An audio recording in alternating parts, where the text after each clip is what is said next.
Hey, Alexus, love beauties and flawless man. Let's have a raw and uncut conversation.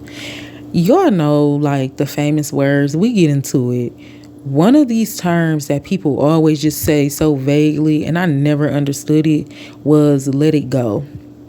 And you will be like, bruh, do you know what I just told you? Did you hear what I was saying? Like, everything this person just took me through, everything this job just took me through, all of the different things I was going through, and we don't be feeling heard because somebody will give their ear and it'll go in one ear, not the other. And the first thing somebody gonna say is let it go. Well, I used to be that person. I used to tell people that all the time, like, dang, why is she still with him? She need to just let that go. Like, you don't see that's toxic? You don't see that's dangerous? Easier said than lived. Lord, forgive my judgmental heart, because I done judge people on stuff that I thought I would never do and I did it, and that's what I get for judging. You're not better than anyone else, so we have to be cautious.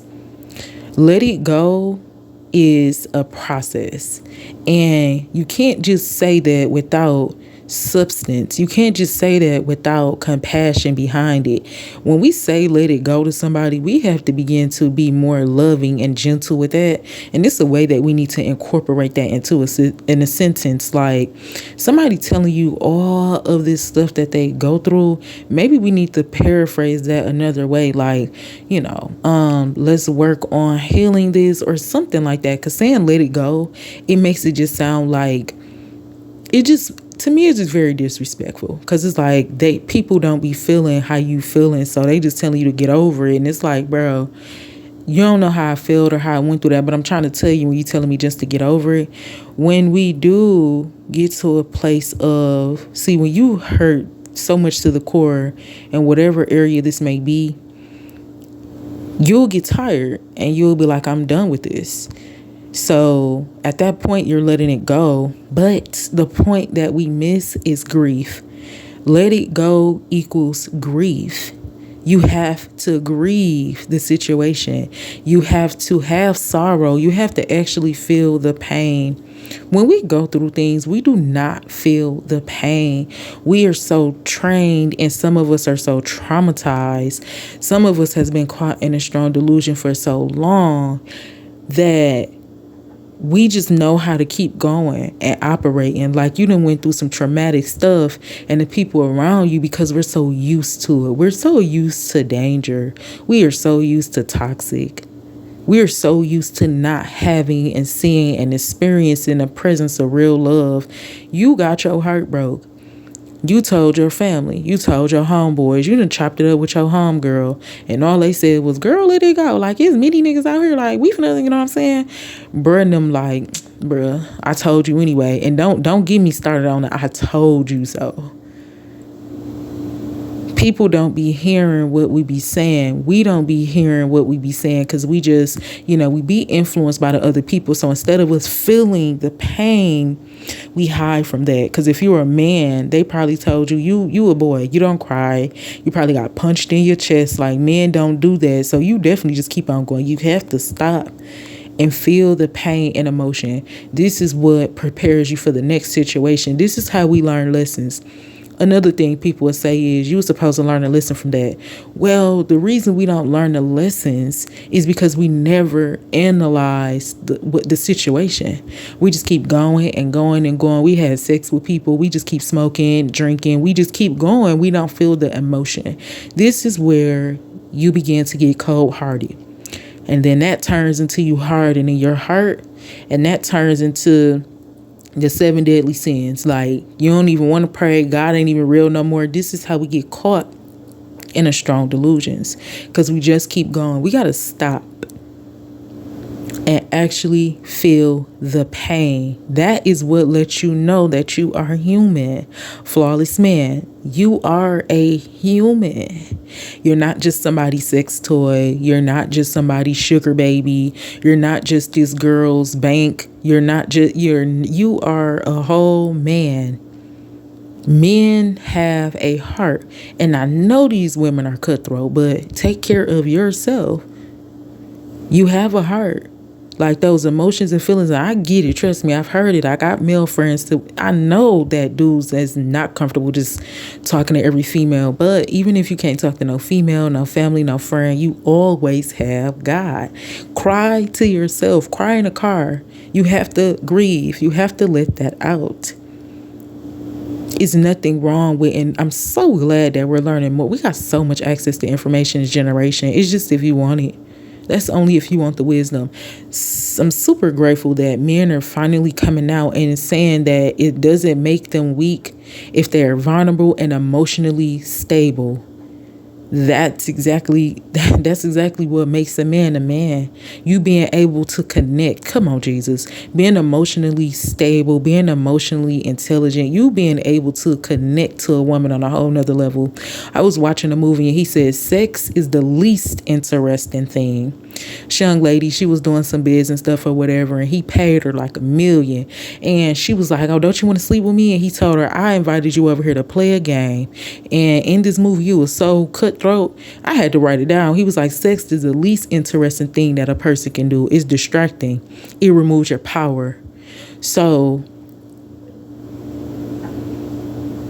you have to grieve. You have to feel the words that somebody said. If you don't, then it's gonna sit in your mind. It's going to sit in your heart. And then you'll move like whatever that girl said. You'll move like whatever that dude said. It is okay to be vulnerable. When you are emotionally intelligent as a man or a woman, you're able to check on yourself and check yourself and be like, okay, I'm not feeling good right now. Let me think about this. What's going on with me? Because when we let these things just go over, now you're depressed. Because you never checked in on yourself. So this is a part of self-love, checking in on yourself. How do I feel right now? I feel uncomfortable. Like, let me figure this out. Let me step back, take a breath because I'm overwhelmed. We got to check in with ourselves. Then when you're with someone in a healthy relationship, they'll be able to check on you because they are intelligent. Come on, Jesus. They're able to spiritually connect with you. This should be done without even being sexually intimate. When you're in a relationship, friends, family, like people should be able to tell. We can't tell because we don't be paying attention, and we living in a delusion and we think it's normal. So they don't know you depressed because they are depressed.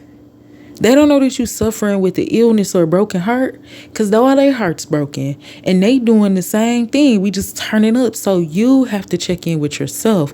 Then when you let go of these things and you meet someone, this goes for anything. You meet someone, a new position, a new business, whatever it is that you do, whatever it is that you desire, then you'll be able to check on yourself. Other people will be able to check on you because they're going to know you. They're going to be able to see your spirit. Emotionally intelligence and vulnerability is a very powerful thing that we should have. We just can't let it go. This is how you get into the emotion when you feel it. You have to grieve.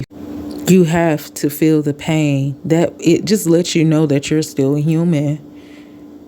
It lets you know that it's another level of awareness when you can actually feel those things. And this is why you have people that can go to funerals and not even cry. This is why you have men in a relationship and they don't know how to take care of a woman properly because we're not in tune with each other. We have to be in tune with each other. But first we have to be in tune with ourselves. Like, it's easier said than live. It ain't just no letting it go because you just can't drop it off because you've been through this. What happens is letting it go means to feel what happened. And when you begin to think about the things and you realize that was bold, it means to feel emotionally, cry. And if it was real hurt behind it, you're going to cry. And I learned that in Jeremiah as well. I encourage you to read Jeremiah sometime in your life. Read the whole book of Jeremiah.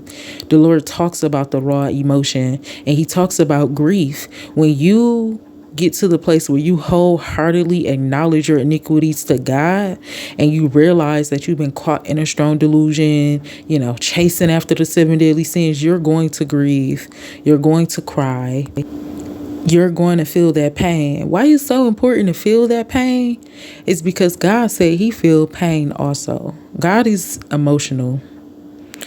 I learned that in Jeremiah. I'm like, bro, you a whole spirit. I don't really God is an emotional spirit. He is very gentle and in tune. Like the Lord told us in Jeremiah how much his feelings was hurt. Why he's angry about men and women being whores. Even the virgins are whores. And we learned that a whore is not just promiscuous. A whore goes into a lot of different ungodly behaviors. The Lord let us know that as long as he been alive, he said that so much in Jeremiah, as long as I live, as long as I live, as long as I've been alive, as long as I've been the Lord, God tells us how his feelings is hurt. Before we even get to Jeremiah, he told us in Genesis how his feelings was hurt. Like, God was happy when he made everything. He was like, this good, that's good. I'm about to chill, take a little nap. Man is good, everything is good. Husband and wife, they are good, everything is good. You can eat from here, don't do this. Because, he's able to see on another level. Just live down here, you know what I'm saying? Like I always say, he never didn't say we weren't supposed to be intimate. It was supposed to happen on his time. Soon as they disobeyed, what did he say in Genesis chapter 3? His feelings was hurt.